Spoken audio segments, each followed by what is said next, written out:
I walk with you wherever you go. Shalom Bapak Ibu semuanya. Salam dalam Tuhan. Yang terhormat mantan Vikjen. Mana mantan?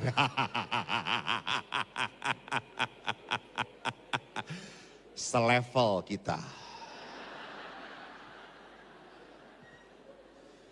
Yang terhormat Monsinyur Antonius Subianto Benyamin, satu angkatan tapi beda nasib. Hari ini kita berbicara tentang tema kamu angkat tangan, aku turun tangan. Dan yang menarik diambil dari surat Rasul Paulus kepada jemaat di Filipi. Dikatakan Paulus begini, segala perkara dapat kutanggung di dalam Dia. Kenapa? Karena Dia yang memberi kekuatan kepadaku. Jadi Paulus adalah pribadi yang mengandalkan Tuhan. Dan karena Paulus berkata, semuanya dapat kutanggung di dalam Dia. Nah, ini yang menjadi masalah besar sebetulnya. Kalau orang sudah berbicara dapat kutanggung di dalam Dia, halo, berarti Anda harus siap diatur oleh Dia. Berarti Anda harus dipakai oleh Dia dan mengikuti waktunya Dia. Ini yang gak mudah bagi kita manusia. Saya ingat sekali. Monsinyur Anton ini punya ibu. Ibunya baik sekali, sangat baik. Lebih baik dari anaknya. Ada degradasi. Penurunan kualitas kebaikan.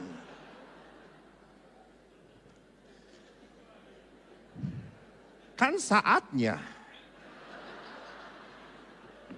Padahal dari tadi tuh beliau itu, saya pulang duluan ya. Hehehehehehe. Maminya Pastor Anton, Monsinyur Anton itu kalau kami para frater seminaris tiba selalu dimasakkan, selalu dibuatkan makanan. Dan selalu makanannya, Pastor Hendra ingat, puyong hai. Ya Monsinyur ya, puyong hai, capcay, siomay. Seneng banget, ayo makan, ayo makan. Suatu hari kami itu ada acara di mana namanya, di Pratista. Waktu itu yang memimpin, yang melayani di Keuskupan Bandung adalah Monsinyur Alexander Joyosiswoyo. Ibu Pastor Anton itu sangat suci, sangat sederhana dan polos. Setelah misa beliau mendekati Monsinyur dan berkata, Monsinyur, saya tuh tiap hari mendoakan supaya anak saya itu jadi uskup. Dan Monsinyur langsung cemberut, saudara-saudara. Dan ibunda Monsinyur Anton tidak tahu apa-apa. Dia cuma diam saja lalu mundur. Dia tanya kepada anaknya, Ton, nah hanya mama tadi ngomong, kamu Monsinyur, saya tengah ngadoakan anak mama supaya jadi uskup. Nah Monsinyur jadi cemberut ya. Lalu waktu itu Pastor Anton berkata, berarti mama mendoakan supaya Monsinyur meninggal. Gitu ya. Lalu ibunya, oh gitu? Iya gitu ya. Saudaraku, kalau Paulus mengandalkan Tuhan, maka ia bisa diatur oleh Tuhan. Maka kalau aku turun tangan, kau harus siap diatur oleh Tuhan. Nah, saya pun kagum dengan Pastor Hilman. Pastor Hilman adalah pribadi yang sangat mengandalkan Tuhan. Betul. Saya tuh tanya, Pastor itu sepatu halus dibere. Jubah dibere. Tadi dengan sombongnya jam dibere gitu.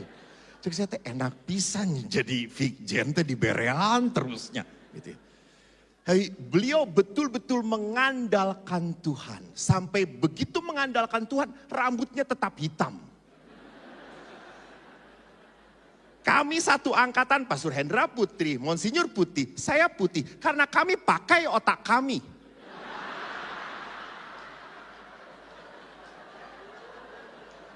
Maaf. Pastor Hilman mengandalkan iman kepada Monsinyur gitu ya.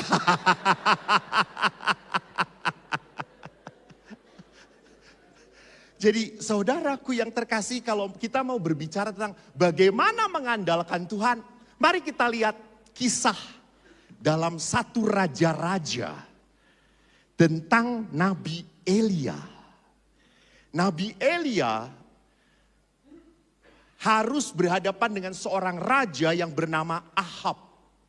Raja ini dituliskan dalam dalam satu Raja-Raja 17, dikatakan dia ini adalah raja yang jahat di mata Tuhan lebih daripada raja-raja yang lain.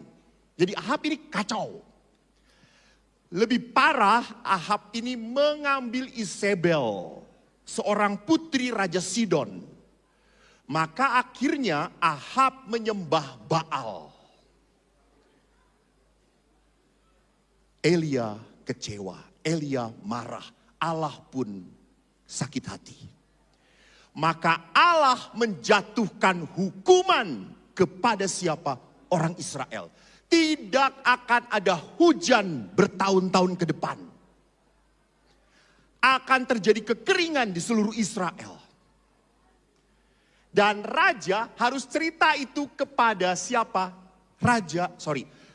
Nabi harus bercerita kepada raja, tetapi juga kepada rakyatnya, dan dia pun kena. Hanya Allah memelihara Elia. Bagaimana cara memeliharanya? Menarik. Dikatakan dalam satu raja-raja, datanglah firman Tuhan kepada Elia. Pergi dari sini. Berjalanlah ke timur dan bersembunyilah di tepi sungai Kerit. Di sebelah timur sungai Yordan. Jadi mungkin sungai Kerit ini adalah anak dari sungai Yordan yang kecil. Engkau dapat minum dari sungai itu dan burung-burung gagak telah kuperintahkan untuk memberi makan engkau di sana. Lalu Elia pergi melakukan semua firman Tuhan. Ia diam di sungai Kerit. Dan waktu pagi dan petang, burung-burung gagak membawa roti dan daging kepadanya. Dan ia minum dari sungai itu. Lihat. Cara Tuhan begitu amat sangat di luar nalar. Gak masuk akal. Nah, burung gagaknya.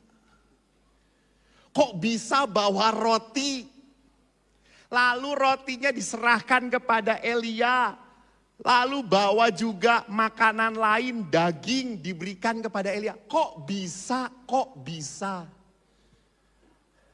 Di saat semua orang kelaparan, di saat semua orang kekeringan. Ini Tuhan turun tangan. Dengan cara yang di luar nalar. Bapak Ibu, mungkin dalam hidup kita pun pernah merasa kekeringan. Kita pun pernah merasa bahwa kebingungan secara rohani, secara spiritual, bahkan mungkin secara finansial. Kita cemas, kita takut. Kita sudah berusaha sana sini, pinjam sana, pinjam sini. Karena mungkin sering pinjam. Jadi belum ngomong pun orang sudah menolak gitu ya. Karek ningali banget saya itu ya kalau udah muncul, itu pasti neangan sumbangan, gitu ya.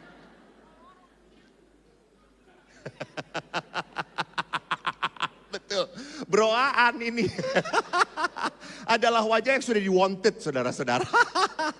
Pasti neangan sumbangan.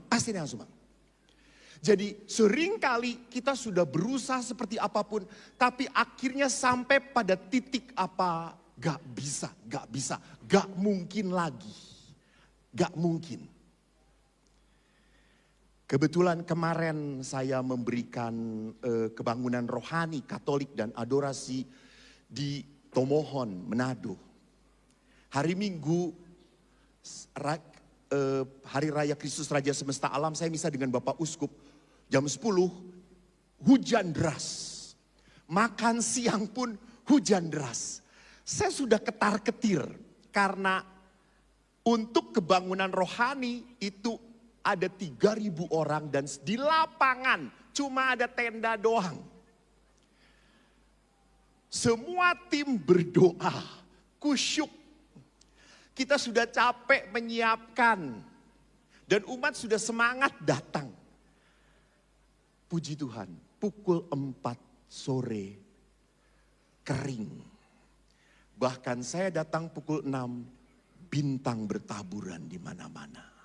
Kata saya, inilah Tuhan. Suatu saat saya pergi ke Larantuka saat Samana Santa. Pertama kali saya datang.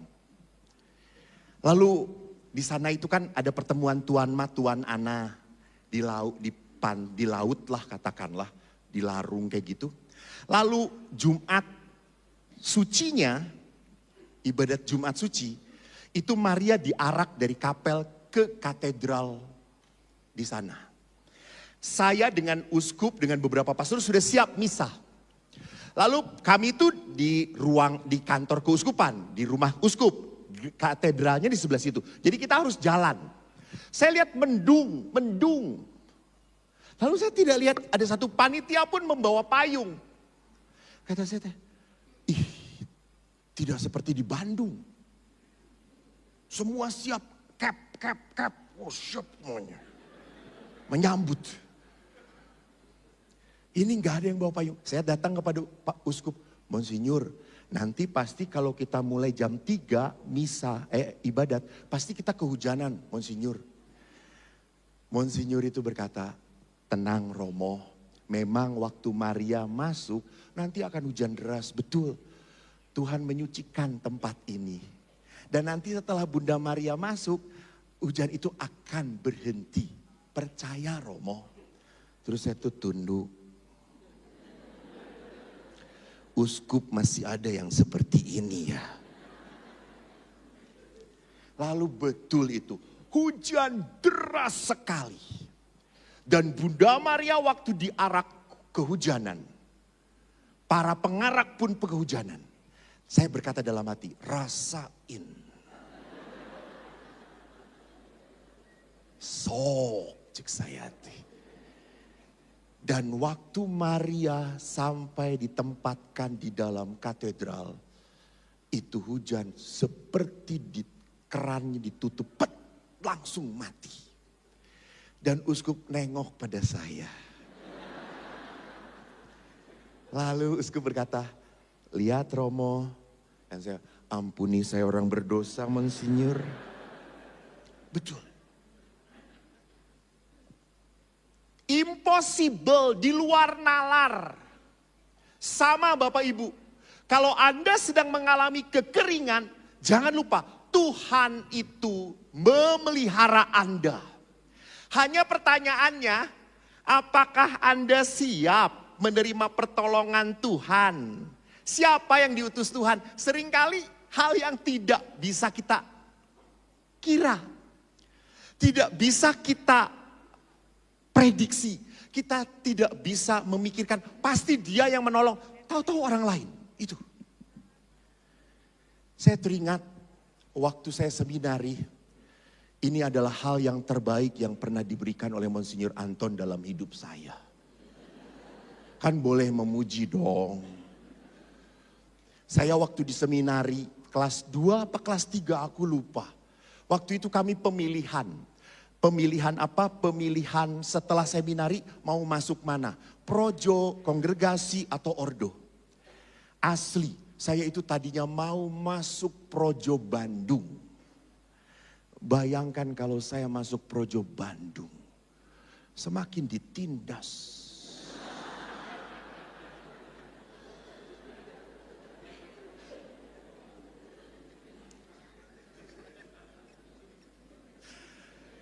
Lalu saya cerita kepada waktu itu teman saya Monsinyur Anton. Dia tanya, mana rek asup mana? Projo Bandung, teu bisa. Mana mah moal bisa hirup sorangan. Mana masuk OSC. Dan rupanya saya ikuti suara Tuhan. Lewat beliau, saudara-saudara. Lihat, Tuhan bisa memakai yang seperti ini. Kan di luar nalar toh ya gitu ya. Tapi itu caranya Tuhan. Selama kita mau terbuka, kita jangan ngatur Tuhan siapa yang harus menolong saya. No. Buka mata, Tuhan akan beri pertolongan. Jangan ngatur Tuhan bagaimana cara menolongnya. Peristiwa kedua dengan Monsinyur Anton lagi. Ini cara Tuhan begitu banyak memberkati saya lewat beliau. Anda kan saya pernah ceritakan di depan Anda juga. Saya waktu frater memberi retret dengan Monsinyur ini ke Lembang untuk anak-anak OMK. Lalu kita naik motor. Beliau kan kecil, saya besar. Lalu berkata, kok naik motor? Gancang, sakedeng di. Mana diharap? Orang di tukang. Saudaraku, saya yang nyetir. Betul atau tidak? Saya nyetir. Tapi beliau yang mengendalikan.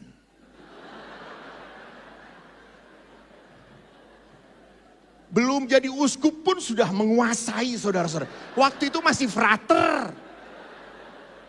Sudah bertindak sebagai uskup saudara-saudara.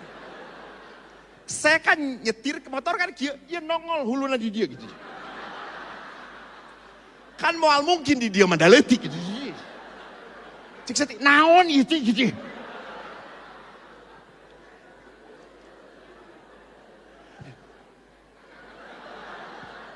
Dan dia ngatuh, gancang kok, terus sikat, kebut, kanan, angkot, terus.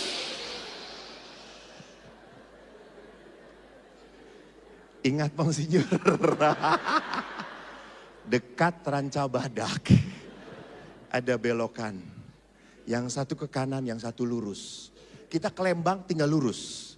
Lampu merah kan cuma ke kanan doang. Monsinyur Anton teriak, lurus, hejo, kebut. Saya ikuti. Blow on-nya saya setia aja gitu ya. Dan tiba-tiba ada angkot yang sedang berhenti. Keluarlah dari angkot itu seorang laki-laki. Menyeberang tanpa ngelihat kami. Dan Monsinyur teriak, tabrakan syako. Itu lihat.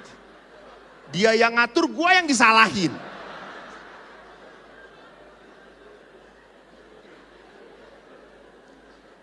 Dan betul saudara-saudara, saya menghindar sudah tidak bisa, akhirnya kena stang dan terjatuh. Lalu Monsinyur Antoni, eren. Lalu berhenti kita. Lalu dia terjatuh, dia angkat. Kita mau bawa, kita beritahu saudaranya. Lalu ada yang nyebrang berkata, ulah pak, jangan pak. Ini tinggal di kompleks orang-orang preman. Udah saya aja ngasih tahu, bapak bawa aja ke rumah sakit. Saya bawa ke rumah sakit dengan Monsinyur Anton ini. Dan Monsinyur Anton ini setelah dia masuk rumah sakit, deketin saya, kok orang kan Cina.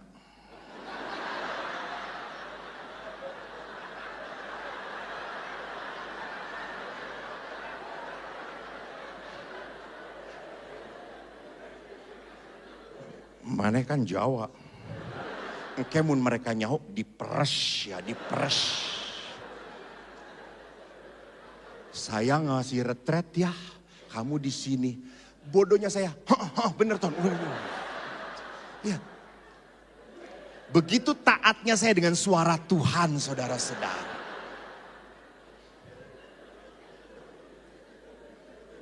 Dan beliau dengan berkata, engke orang datang kadioto, datang. Beres retret, datang orang. Beliau pergi bawa motor, saya nunggu dan betul kakaknya itu tatoan. Saya pegang rosario cicing gitu. Sanu nabrak, abdi pak cicing. Sorangan? Duaan. Mana babaturannya? Menuju tugas Pak. Cinanya? Saya diem. Lalu karena ngelihat saya udah hidung, goreng gitu. Bapaknya, gak ulah karunya. Saya diem. Dan saya mengurus segala-galanya. Saudaraku, sampai besoknya teman saya itu tidak pernah datang. Saudara.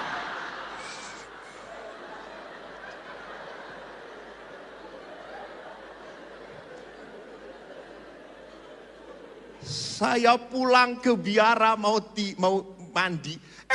Cing cirining ayah di biara. Dengan tenangnya, kumaha koy, beres. Waktu itu sebetulnya mau saya bunuh gitu ya. Tapi Tuhan berkata, ulah calon uskup, ulah.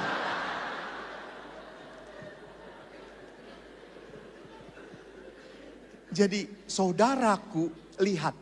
Allah bekerja di luar nalar manusia.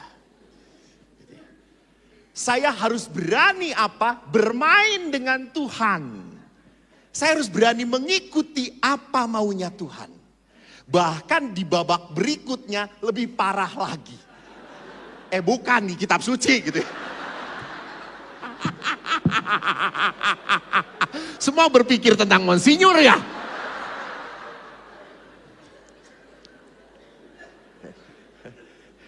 Di dalam kitab suci dikatakan, sesudah beberapa waktu sungai itu menjadi kering. Lihat. Dan akhirnya Elia tidak bisa lagi minum dari sungai Kerit itu. Firman Tuhan berkata kepada Elia, bersiaplah pergi ke Sarfat yang termasuk wilayah Sidon. Diamlah di sana. Sarfat itu adalah negeri di luar Israel. Sarfat itu tanah asing di atas, di pantai. Israel itu tanah Yehuda. Ini tanahnya Fenisia, Sirofenisia, wanita Sirofenisia. Itu wanita asing. Itu Sarfat daerah situ. Ini lihat Tuhan. Menyuruhnya ke tempat di mana Elia tidak punya saudara. Itu tempat yang tidak bisa tidak bisa dia kuasai. Nggak ngerti apa-apa. Tetapi Tuhan mau kau ke sana. Dan yang lebih parah apa? Ketahuilah, aku telah memerintahkan seorang janda untuk memberi engkau makan. Maaf.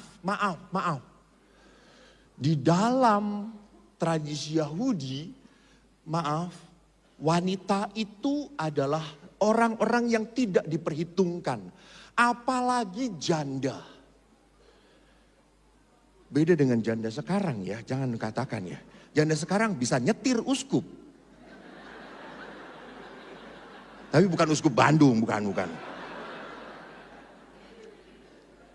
Jadi janda ini adalah orang yang tidak mungkin bisa melindungi Elia. Janda adalah orang-orang yang tidak punya power, tidak punya kekuasaan. Orang yang tidak diperhitungkan sama sekali. Dan Tuhan berkata, aku telah memerintahkan seorang janda. Nah, janda lain bapak-bapak yang punya kuasa. Dan lebih parahnya jandanya seperti apa?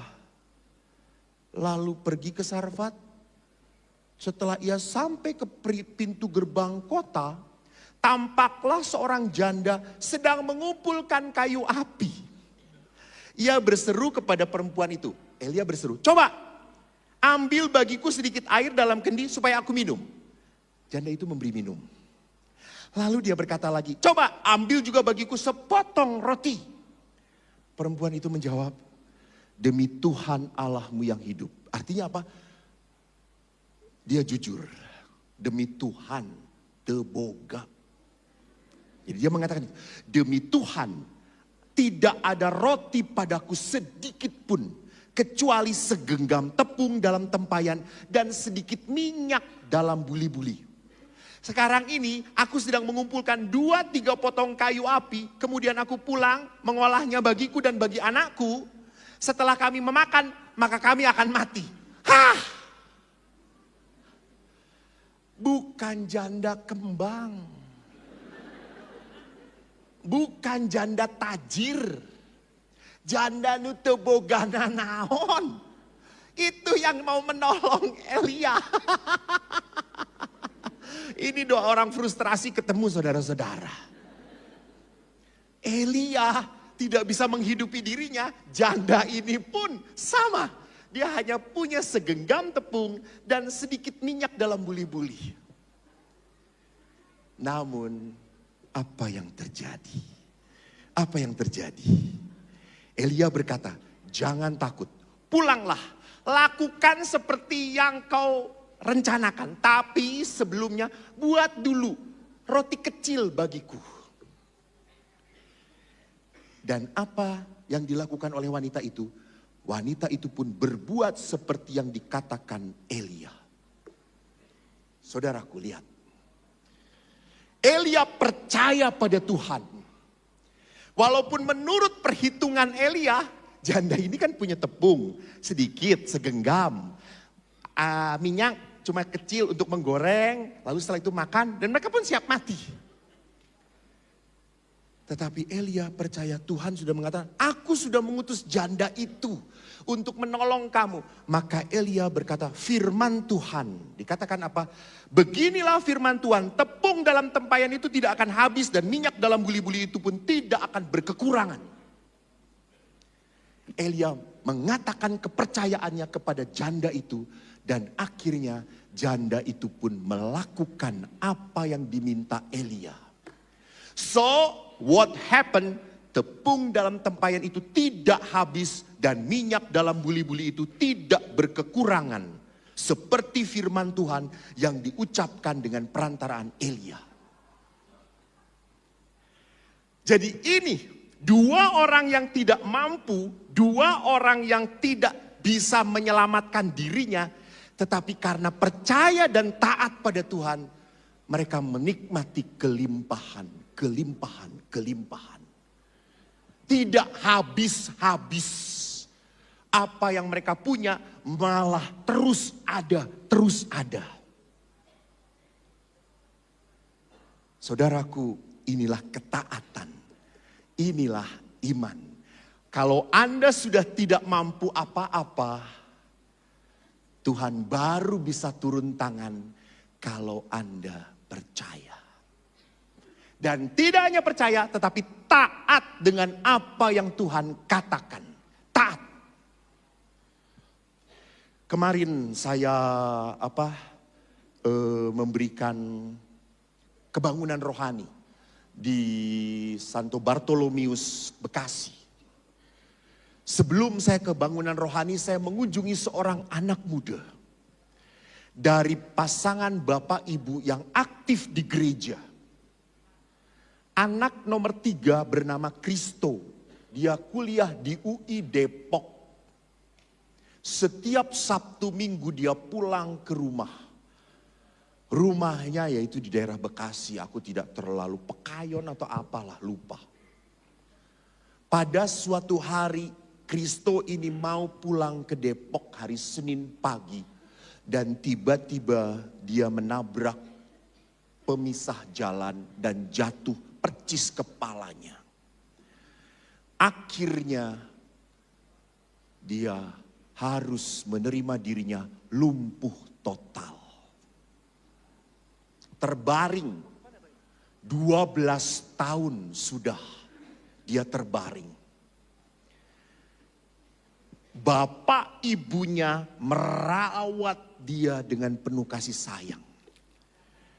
Sampai titik frustrasi di mana apa? Kristo tidak bisa ngomong, bapak ibunya pun tidak bisa mengungkapkan. Bisa mengungkapkan, Kristo bisa nangkap, tapi Kristo tidak bisa mengungkapkan apa yang dia mau. Sampai akhirnya Tuhan menunjukkan jalan. Jadi bapak ibunya kalau mau ngobrol, mendengarkan dia mau apa, Kristo mau apa. Lalu bapaknya mengucapkan abjad A, B, C, D, E, E, F. Kalau ada satu kata yang dia mau S, dia akan begini, S. Oh berarti dia S. A, B, C, D, E. Dia gini, O, S, E. L, M, N, O, P, Q, R, S, T. Lihat, cara Tuhan. Jadi anak yang begitu pinter, anak yang begitu aktif, tiba-tiba ada musibah yang membuat dia tidak bisa apa-apa. Namun karena kesetiaan orang tuanya merawat, mencintai, Allah membuka berkat, Allah membuka jalan.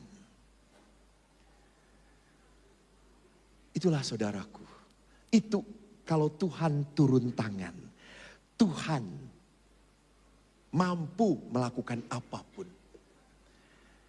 Dan yang menarik dari janda tadi apa? Walaupun punya sedikit, walaupun itu adalah kepunyaan dia yang terakhir, dia mau membagikan apa yang dia punya. Ini kan cukup untuk kita. Nanti kita makan habis. Lihat, logika dunia adalah apa? Kalau punya, simpen, kumpulin, ulah dibikin, engke beak. Logika dunia kan gitu. Jadi kalau punya, simpen, kumpulkan. Nu loba, jang 7 turunan. Diasuransikan, logika dunia. Di saat dikasihkan, nanti kita kekurangan. Tetapi logika pencipta dunia berbeda. Di saat Anda berani berbagi, Anda akan mengalami kelimpahan. Maka Yohanes Paulus kedua pernah berkata begini, your being increases in the measure that you give it away. Monsinyur kagumnya bisa bahasa Inggrisnya. Berkembang coy. Artinya apa Pastor Hilman? Artinya oh belum berkembang. Your being increases, keberadaanmu, hidupmu, arti hidupmu, makna hidupmu akan bertambah seiring dengan kerelaanmu untuk berbagi. Jadi Yohanes Paulus mengatakan apa? Di saat hidup kita mau diberikan kepada sesama, maka engkau mempunyai kehidupan dalam kelimpahan. Kau punya arti besar di dalam dunia ini. Maka Bapak Ibu, saya itu senang menjadi pastor yang membantu penggalangan dana. Senang. Karena apa? Karena umat Katolik dilarang apa? Dilarang mencengkram miliknya. Jangan dikuasai, lepaskan. Lepaskan, mun teu bisa ngalepaskan, diangkat nyawana.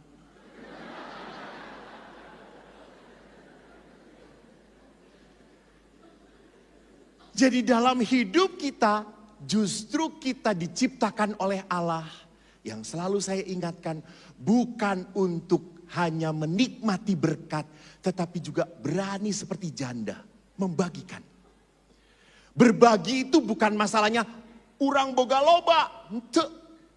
Urang geus beunghar, henteu. Orang berbagi karena apa? Percaya dan punya hati.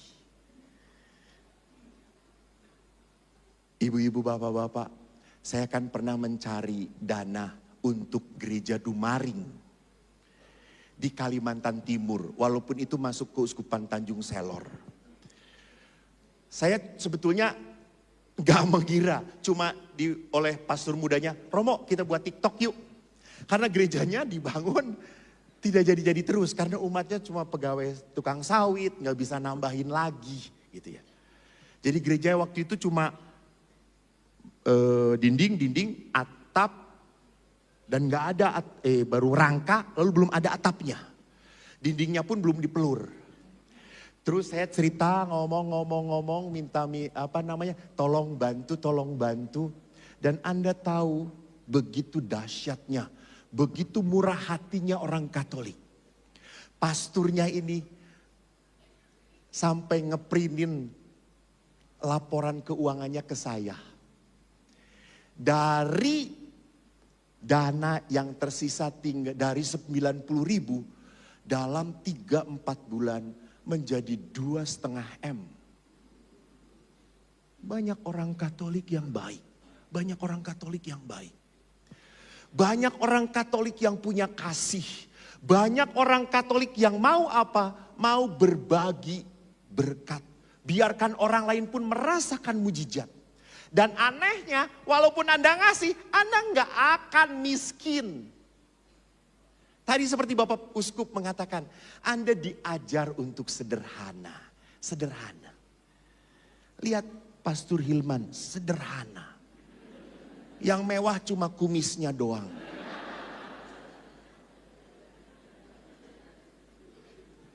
Beliau itu begitu sederhananya sehingga suatu saat waktu kita frater, masih ingatkan kita suka ngerjain Pastor Hilman. Kalau tidak salah Pastor Hilman itu waktu masuk ke Projo Bandung berdua ya. Dan yang jadi 50%. Yang bagus keluar, yang sisanya ini. Kita pernah ngomong, man, waktu itu frater, man, ngeus tah jadi OSC wae, OSC. Jangan naon projo OSC. Dan apa kata beliau? Biar saya bertahan di projo. OSC sudah banyak, projo sedikit membutuhkan saya. Mulia sekali. Walaupun dibully saudara-saudara. Tapi betul, satu-satunya di angkatan beliau dan menjadi Fikjen 10 tahun. Dan saya dengar menurut Uskup, tepuk tangan, betul tepuk tangan. Dan menurut Uskup secara hati dari ke hati ngobrol dengan saya, berat melepaskan Hilman ini. Berat, tapi lebih berat mempertahankan.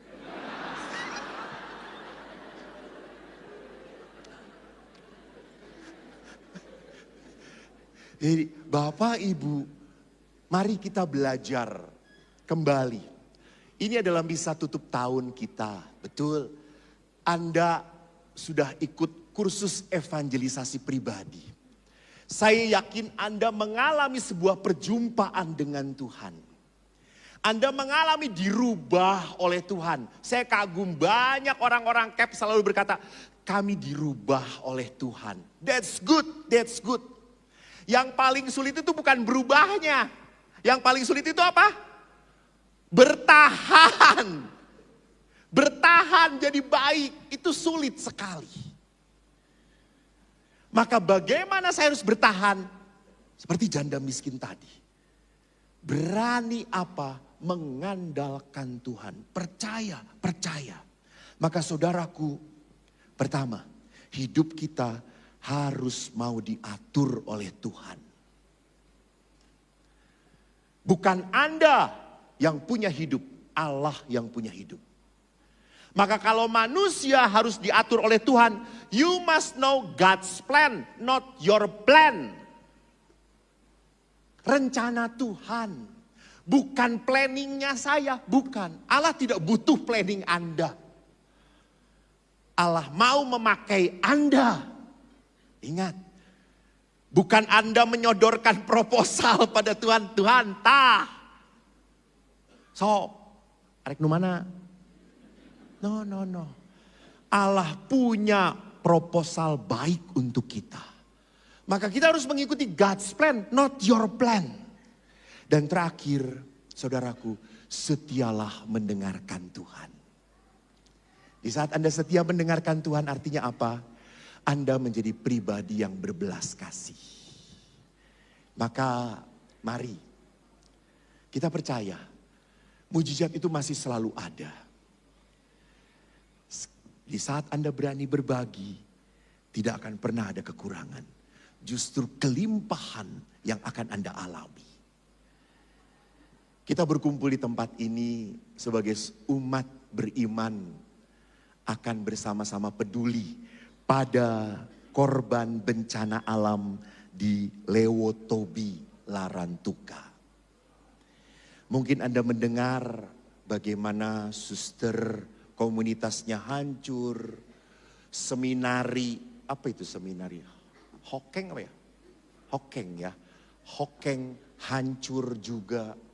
Banyak rumah yang hancur dan kalau Anda tahu Flores kering sekali.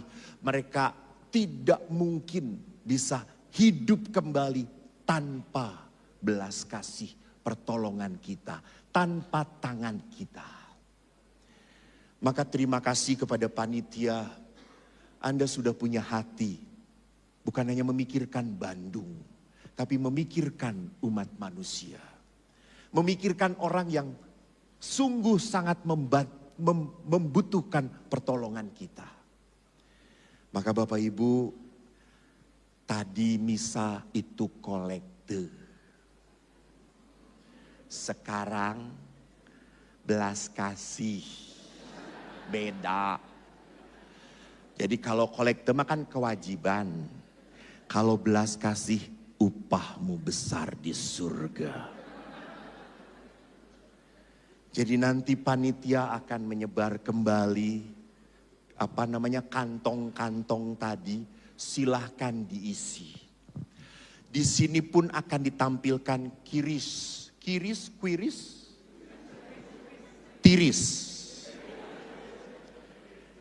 Kalau di scan nanti yang keluar memang namanya dari CAP ya. KPPK Santo Yosef. Betul, karena CAP belum punya tiris tadi. Jadi Anda kalau di scan memang keluarnya KPPK, tetapi uangnya sekali lagi dana malam ini yang dikumpulkan semuanya akan disalurkan yang sekarang ya. Untuk apa? Untuk korban bencana alam di Lewotobi. Bapak Ibu, mari sedikit pun pasti membuat mereka tersenyum. Tuhan memberkati.